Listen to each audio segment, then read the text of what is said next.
খলিল সাহেব বলতে একটা মানুষ, যে মানুষটা প্লেন লিভিং হাই থিঙ্কিং, এই সব মানুষ আমাদের সমাজে এখন হারিয়ে যাচ্ছে। তাদের বোধহয় কিছুদিন পর বোধহয় দূরবীন দিয়েও তাদের খুঁজে পাওয়া যাবে না। উনি নিজে একজন উর্দুভাষী মানুষ, ব্যবসায়ী মানুষ, কিন্তু ওনার এই ভাষা নিয়ে যে ছুতমার্গ থাকে, অনেকেই উর্দুভাষীরা বাংলা ভাষীদের সেই রকমভাবে সুনজরে দেখে না, এই ব্যাপারগুলো ওর একেবারেই নেই। তিনি সেদিনকে আমাদেরও ওই মিল্লাত স্কুলের মেয়েদের স্কুলের স্বপ্ন দেখিয়েছিলেন, যে তারই উৎসাহ উদ্দীপনায় আমরা বিভিন্নমুখী কাজ করতে সক্ষম হয়েছি। আমার জীবনে আমার বাবার অধিকার আমার উপরে যতখানি না আছে, খালিল আপ্পার আমার উপর অধিকার অনেক বেশি আছে। আমি তার মেয়ে।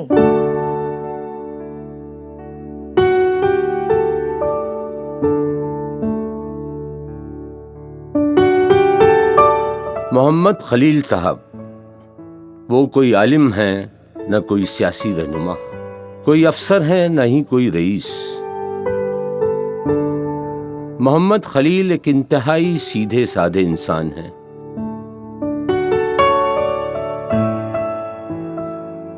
एक आम हिंदुस्तानी, एक सादा दिल इंसान। आज इस ज़ईफ़ी में भी उनके जोश व जज्बे ने उन्हें फाल रखा है। हर वक्त मसरूफ रहते हैं, एक लम्हा भी ज़ाया नहीं होने देते। बेशुमार काम और तरह तरह के मंसूबों में घिरे रहते हैं।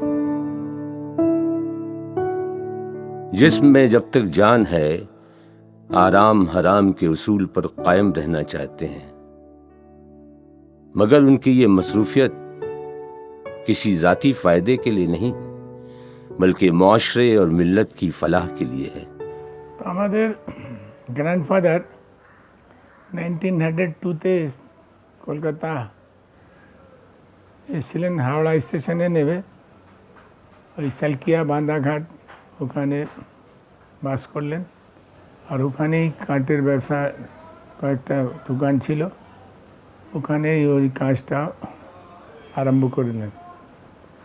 তারপরে নিজে দোকান করে নিজের ব্যবসা করলেন। ওখান থেকে ওই এখানে মিছুয়া মার্কেটের সামনে মলা কসাই মাংস দোকান, ওখানে আমরা ওখান থেকে চলে এলাম। अपनी खुशी से अपनी मन से थोड़ी मदद कर दीजिए ताकि मैं अपने बेटे को घर ले जा पाऊँ और आप सबका भी मैं शुक्रिया अदा करूँ। एक बच्चे का नाम से अगर आप लोग 5-10 रुपया दे देंगे तो कभी आप लोगों का नहीं घाटेगा। खलील साहब जिस इलाके में रहते हैं वो कलकत्ते का मछुआ बाजार कहलाता है। उसे मछुआ फल पट्टी भी कहते हैं। इस इलाके की एक तारीख है, क्योंकि तालीम और तहजीब का मरकज जोड़ा साकू ठाकुरबाड़ी के मुहज्जिब लोग किसी दौर में इसी इलाके में रहा करते थे। काशीनाथ मलिक लेन के एक 2 मंजिला मकान के एक छोटे से कमरे में खलील साहब गैर शादीशुदा जिंदगी गुजार रहे हैं। सुबह की अजान के साथ ही नींद से बेदार हो जाते हैं। सबसे पहले नमाज पढ़ते हैं और अपने हाथ की बनाई हुई चाय नाश्ता लेने के बाद दिन की शुरुआत करते हैं।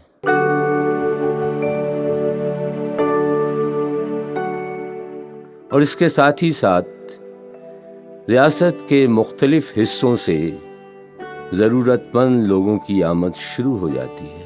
कुछ लोग उनसे सलाह व मशवरे के लिए आते हैं और कुछ माली इमदाद की उम्मीद में।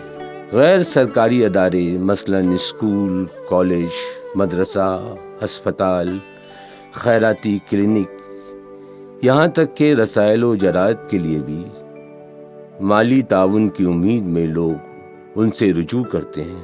खलील साहब खुशदिली से उनकी बातें सुनते हैं और किसी को खाली हाथ जाने नहीं देते। মোহাম্মদ খলিল আমার খুবই পরিচিত মানুষ এবং তাকে এক কথায় বলা যায় একনিষ্ঠ সমাজসেবী মানুষ। তার পূর্বপুরুষরা এসেছিলেন আগ্রা থেকে, তিনি উর্দুভাষী মানুষ। তিনি সংসার করেননি, বিবাহ করেননি, তার সমস্ত অর্জিত অর্থ তিনি সমাজ সেবায় ব্যয় করেন। আমরা উত্তরবঙ্গের জন্য কাজ করি, বিশেষ করে প্রত্যন্ত গ্রামে। আমরা একটা এডুকেশনাল হাব তৈরি করেছি, বেসান্নুর মডেল স্কুল। উনি আমার প্রতিষ্ঠানে প্রায় 2 লক্ষেরও অধিক টাকা দিয়েছেন, যেটা জন্মলগ্নে, যেটা কেউ আমাকে বিশ্বাস সেই সময় পায়নি যে সময় তিনি টাকা দিয়েছিলেন। আর ওনার হাতের এত বরকত, সেই বরকতের দৌলতে আমাদের প্রতিষ্ঠানটাতে এখন আবাসিক ছাত্র থাকে প্রায় 1200, এবং সেটা প্রায় 40 বিঘা জমির উপর বিভিন্ন জায়গায় স্কুলগুলো চলে।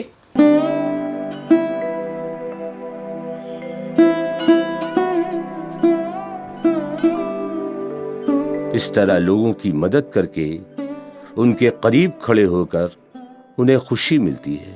कभी कभी उन्हें रंज भी होता है जब किसी की जरूरत के मुताबिक पूरी तरह मदद नहीं कर पाते हैं।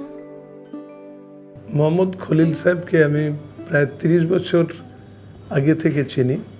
এই আল আমিন মিশনের জন্ম 31 বছর আগে, তার 2-1 বছর পরেই আমাদের সঙ্গে যুক্ত হন। তখন আমাদের একেবারে ছোট্ট সংসার। সেই সংসারে মোহাম্মদ খলিল সাহেব একজন ট্রাস্টি মেম্বার হিসেবে আমাদের সঙ্গে যুক্ত হয়েছিলেন কমিটিতে, এবং তার কাছ থেকে যখনই আমাদের প্রয়োজন হতো তার কাছে ছুটে যেতাম, তার কাছ থেকে আমরা আর্থিক সহায়তা পেতাম।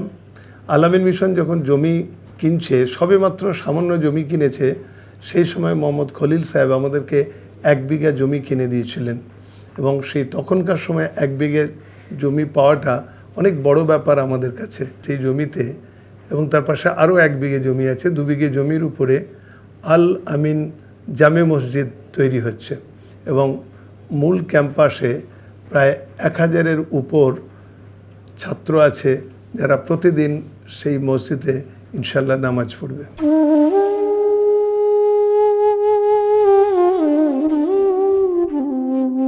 उनका अपना कोई कुंबा नहीं है, लेकिन मिल्लत को वो अपना कुंबा समझते हैं।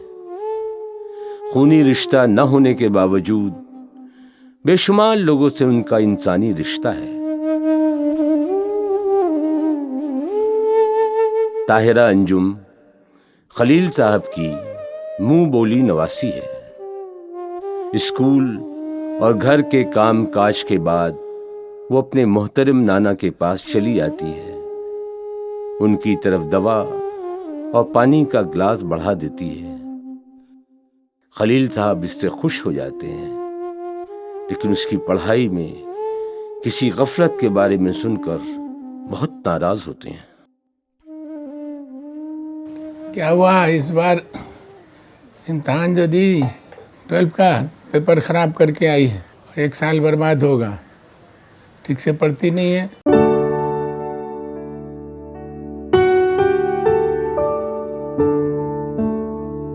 घर आए हुए लोगों से बातचीत करने और उनकी जरूरियात पूरी करने के बाद घर से बाहर निकलते हैं।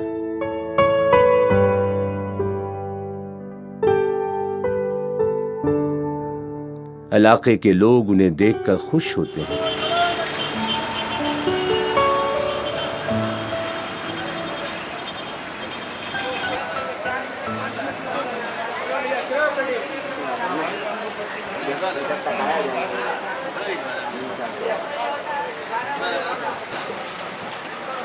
फल पट्टी में अपनी दुकान पहुंचते हैं।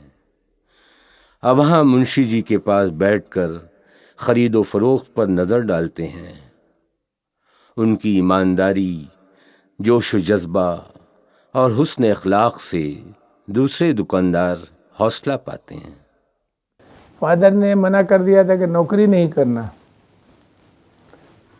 मेरा एक साथी था, वो हम अपने दुकान में बैठा के गए थे बहन की शादी में आगरा, तो उसको 15 दिन बैठाया, तो उसको 200 या 300 रुपये फादर ने दिया, हमें नहीं दिया।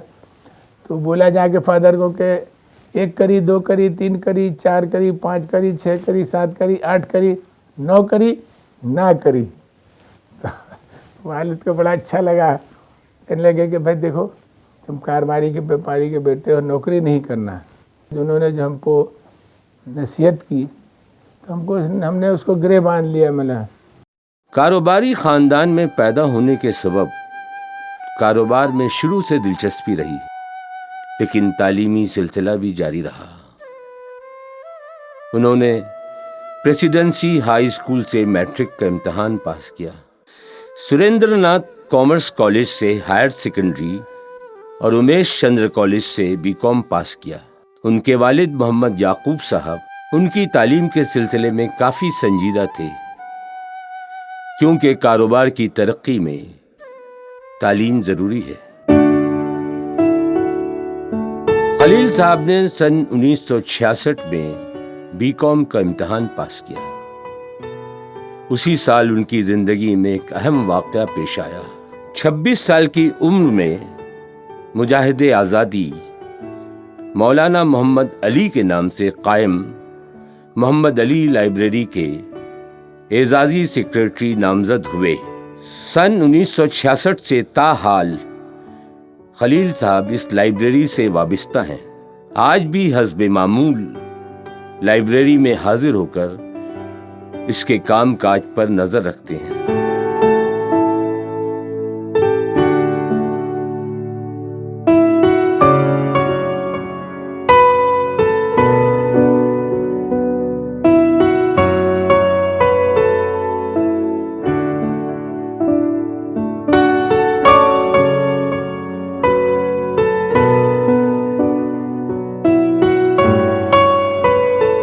मोहम्मद अली लाइब्रेरी के अलावा शहर के तकरीबन 1 दर्जन समाजी अदारों से किसी न किसी तौर पर वाबस्ता हैं।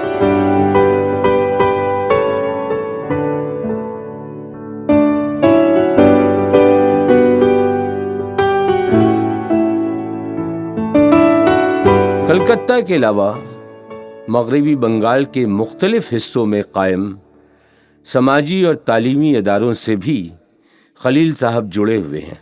তাহিরিয়া হাসপাতাল পশ্চিম বাংলার আলেম নিয়ন্ত্রিত একটি হাসপাতাল। সেই হাসপাতালে তিনি অনেক তাঁরই ছাত্র, তারই হাতে গড়া সেই সমস্ত ডাক্তার ভাইদেরকে তিনি সেদিন নিয়ে গিয়েছিলেন, হাসপাতাল দেখিয়েছিলেন এবং হাসপাতালের সেদিনকার অভাবও আমি তাকে খুলে বলেছিলাম এবং আমি প্রস্তাব দিয়েছিলাম। সেদিনকে তাকে আমি ভালোভাবে চিনেছিলাম, জেনেছিলাম যে তিনি কত উদার, তিনি কোন মানসিকতা নিয়ে সমাজের দুর্বল শ্রেণীর মানুষের পাশে তিনি দাঁড়ান। তাকে বলেছিলাম যে আপনি আমাদের এই তাহিরিয়া হসপিটাল যে ট্রাস্টি বোর্ড গঠিত হয়েছে, এই বোর্ডের আপনি সভাপতি আসন গ্রহণ করুন। উত্তর দিয়েছিলেন কি জানেন? শুনলে অবাক হয়ে যেতে হয়। তিনি বলছিলেন, মৌলানা আমি যশ খ্যাতি আর আমার সুনামের জন্য আমি কোনো কাজ এ পর্যন্ত করিনি, আগামীতেও এরকম আশা নাই। আমাকে আল্লাহ তাআলা যেভাবে রাখছে, যে হিসাবে দিয়েছে, তা আমি নিজে কাজ থেকে দিচ্ছি না, মানুষের যে সাহায্য করছি না, আরও ভালো কাজের টাকা পয়সা দেই। It is my duty. এটা আল্লাহ তাআলা তো বলেছে যে তোমাকে হালাল জায়েজ রুজি তুমি ইনকাম করো, বাদ বাকি তোমার গায়ে লাগবে না, সব বেরিয়ে যাবে, সব শেষ হয়ে যাবে।